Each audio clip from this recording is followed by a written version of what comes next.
పరోపకారి పాపన్న కథలు. ఆవు దొంగతనం. ఒకసారి పాపన్న ఒక దూర గ్రామానికి బయలుదేరాడు. ఆ గ్రామానికి కరణంగా ఉండే శేషయ్య గారింట మర్నాడు ఏదో అక్కర. దానికి రావలసిందిగా కరణం శేషయ్య 2 రోజుల క్రితమే పాపన్నకు కబురు చేశాడు. అందుచేత కాస్త పొద్దువాలగానే పాపన్న తన ఇంటి నుంచి బయలుదేరాడు. కరణం శేషయ్య గారి ఊరు ఇంకా కొంత దూరం ఉన్నదనగా పాపన్నకు ఒక దృశ్యం కనపడింది. ఒక నల్ల ఆవు దూకుతూ పరిగెత్తుకుని పాపన్నకేసి వస్తున్నది. దాని పలుపు పట్టుకొని ఒక మనిషి వస్తున్నాడు. ఆవును ఆపటానికి వాడు చేసే ప్రయత్నం ఏమీ పనికి రావటం లేదు. ఆవు వాణ్ణి ఈడ్చుకుంటూ వస్తున్నది. ముళ్ళు రాళ్ళు తగిలి వాడు బాగా గాయపడినట్టు కనిపిస్తున్నది. అయినా వాడు మొండికెత్తి పలుపుతాడు మాత్రం వదలలేదు. వాడు పాపన్నను చూసి, బాబూ, ఆవును కాస్త మళ్ళెయ్యండి అన్నాడు. పాపన్న ఆవుకెదురు వెళ్ళి చేతులెత్తి ఆడిస్తూ హే హే అన్నాడు. అంత ఉద్రేకంలోనూ ఉన్న ఆవు పాపన్న గొంతు విని నిలిచిపోయింది. అది అకస్మాత్తుగా ఆగటంలో దాని మెడతాడు పట్టుకున్న మనిషి నేలపైన పడిపోయాడు.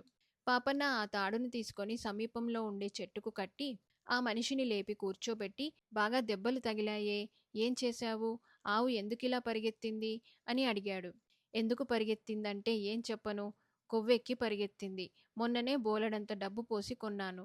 కొన్నప్పటి నుంచి మొండితనం చేస్తూ మొరాయిస్తూనే ఉంది. ఇవాళే కాస్త మేపుదామని ఇలా బయటికి తెచ్చాను. దయ్యం పట్టినట్టు పరుగులంకించుకున్నది అన్నాడు ఆ మనిషి. ఆ మనిషి లేచి, నా కర్ర కూడా ఎక్కడో పడిపోయింది. ఇవాళ దీని ప్రాణాలు తీసి తీర్తాను. ఇంత పొగరా అంటూ చెట్టుకొమ్మ విరిచి ఆవును కొట్టబోయాడు. ఆవు కళ్ళు పెద్దవి చేసి బుసకొడుతూ ఆ మనిషిని కొమ్ములతో కుమ్మబోయింది.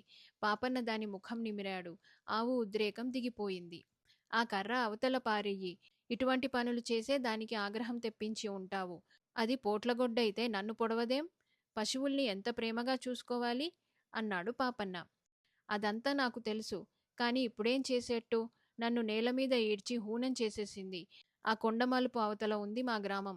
నేనే నడవలేనే. ఇది మంచిగా నా వెంట వచ్చేటట్టు చెయ్యగలనా? ఎవరు సహాయం వస్తారబ్బా అంటూ ఆ మనిషి దిక్కులు చూశాడు. సహాయం కావాలంటే నేను వస్తాను పదా అంటూ ఆవుతాడు చేత పట్టుకొని ఆ మనిషి వెంట అతడి గ్రామానికి బయలుదేరాడు పాపన్న. దారిలో ఆ మనిషి, మీరెవరు, మీదే ఊరు అని అడిగాడు. పాపన్న తన ఊరు పేరు చెప్పి, రేపు కరణం శేషయ్య గారింట అక్కర, దానికోసం బయలుదేరి వస్తున్నా అన్నాడు. పాపన్న ఆ మనిషి ఇంటిదాకా పోయి దొడ్లో ఆవును కట్టేసి దానికి మేత నీరు పెట్టించి చీకటి పడే వేళకు కరణం శేషయ్య గారిల్లు చేరాడు. కరణం శేషయ్య పాపన్నను కుశల ప్రశ్నలు వేశాక, చూడు పాపన్న, నేను 2 ఏళ్ల క్రితం నీ దగ్గర కొన్న ఆవుకు ఇవాళ అకస్మాత్తుగా ఏదో రోగం పుట్టుకొచ్చిందని మా కమతగాడన్నాడు. పొద్దున కూడా నిక్షేపంలాగుంది. ఈ పూట ఏం ముంచుకొచ్చిందో నడవలేకుండా ఉన్నదట. 4 మనుషులను పంపించాను ఆవును మోసుకురమ్మని అన్నాడు. ఈ మాట విని పాపన్న చాలా బాధపడ్డాడు. ఇంతలోనే మనుషులు ఆవును తెచ్చి ఇంటి ముందు ఆవరణలో ఒక పక్కగా పడుకోబెట్టారు. పశువుల వైద్యుడి కోసం మనిషి వెళ్ళాడు. పశువుల వైద్యుడు వచ్చి ఆవును చూసి, ఇది 2-3 రోజుల క్రితం ఈనినట్టు కనబడుతుంది. పెద్ద రోగమేమీ లేదు. వైద్యం చేస్తే నయమవుతుంది అన్నాడు. కరణం శేషయ్య ఆశ్చర్యపడి, 2-3 రోజుల క్రితం ఈనటమేమిటి? మా ఆవుకు 2 నెలల దూడ ఉంటేను అంటూ దగ్గరికి వచ్చి ఆవును పరీక్షగా చూసి ఆశ్చర్యపడుతూ, ఇది మా ఆవు కాదు అన్నాడు. ఆ మాట నిజమే. దూడ కూడా దాని దగ్గరికి పోలేదు. అయితే కరణం శేషయ్య గారి నల్లావు ఏమైనట్టు? పాపన్నకు వెంటనే సందేహం కలిగింది. తాను అడ్డగించి ఆపి ఆ మనిషి ఇంట కట్టి వచ్చిన నల్లావు కరణం శేషయ్య గారిదై ఉంటుందా? ఆ ఆవును 2 రోజుల క్రితమే కొన్నట్టు ఆ మనిషి చెప్పాడే. ఎవరిని గురించి తొందరపడి చెడ్డగా ఆలోచించే స్వభావం పాపన్నకు లేదు. మరొకసారి ఆ మనిషి ఇంటికి వెళ్ళి సరిగా ఆరా తీసి నిజం తెలుసుకున్న దాకా అతను కరణం శేషయ్యతో ఏమీ అనదల్చలేదు.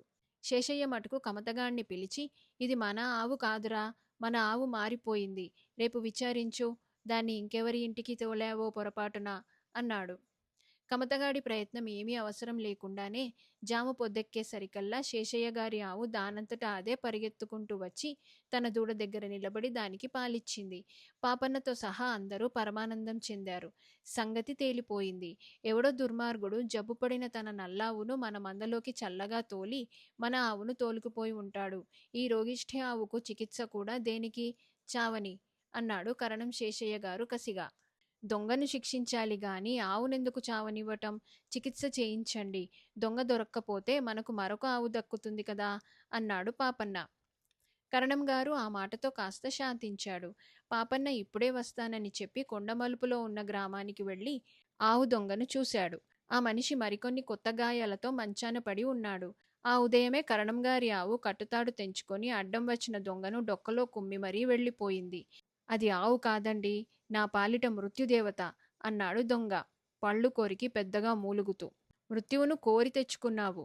కరణం శేషయ్య గారి దగ్గరేనా దాన్ని కొన్నావు అని పాపన్న అడిగాడు. అయ్య బాబో, అది కరణం శేషయ్య గారి ఆవా అన్నాడు దొంగ తన దొంగతనం బయట పెట్టుకుంటూ. కరణం గారు చాలా నిక్కచ్చి మనిషి. తన ఆవును ఎవరైనా దొంగతనం చేసినట్టు తెలిస్తే బతకనివ్వడు. ఆ సంగతి దొంగకు తెలుసు. అతను పాపన్నను బతిమాలుతూ, బాబూ, నేను ఆ ఆవును దొంగిలిచ్చినట్టు కరణం గారికి తెలియనివ్వకండి. చేసిన పనికి శిక్ష బాగానే అయ్యింది అంటూ తాను చేసిన పని పాపన్నకు ఇలా చెప్పాడు. దొంగకున్న నల్ల ఆవు ఈనింది. అది ఆహారము నీరు ముట్టక పడుకొని ఉండటం చూసి అది బతకదని భయపడ్డాడు. పాలు లేక దూడ కాస్త చచ్చింది. కొండ ప్రాంతానికి పశువుల మందలు మేత కోసం వస్తాయి. దొంగ తెల్లారక ముందే లేచి బలవంతాన తన ఆవును నడిపించుకుంటూ మేత స్థలానికి తీసుకుపోయి పొదల చాటున పడుకోబెట్టాడు. జాము పొద్దెక్కేసరికి ఆవుల మందలు మేతకు వచ్చాయి. కమతగాళ్ళు ఎండవేళ ఏ చెట్టు నీడనో కునుకుతున్న సమయంలో దొంగ తన ఆవులాంటి దాన్నే ఒకదాన్ని ఏరుకొని దాన్ని దువ్వి మాలిమి చేసుకుంటూ మెడకు తాడు తగిలించి తీసుకుపోసాగాడు. తన ఇంటికేసి పోవటం లేదని తెలియగానే ఆవు మొరాయించి తన ఇంటి దారి పట్టి పరిగెత్తసాగింది. ఆ సమయంలోనే పాపన్న ఎదురు వచ్చి దొంగకు సహాయపడి ఆవును దొంగ ఇంటికి చేర్చాడు. పాపన్న దొంగకు మరొక రూపంలో కూడా సహాయం చెయ్య నిశ్చయించాడు. అతను కరణం శేషయ్య ఇంటికి వెళ్ళి జరిగినదంతా చెప్పి దొంగ చాలా శిక్ష అనుభవించాడని, అతన్ని మరి శిక్షించవద్దని అన్నాడు.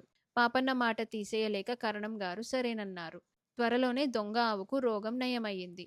దొంగ వచ్చి దాన్ని తన ఇంటికి తోలుకుపోయాడు.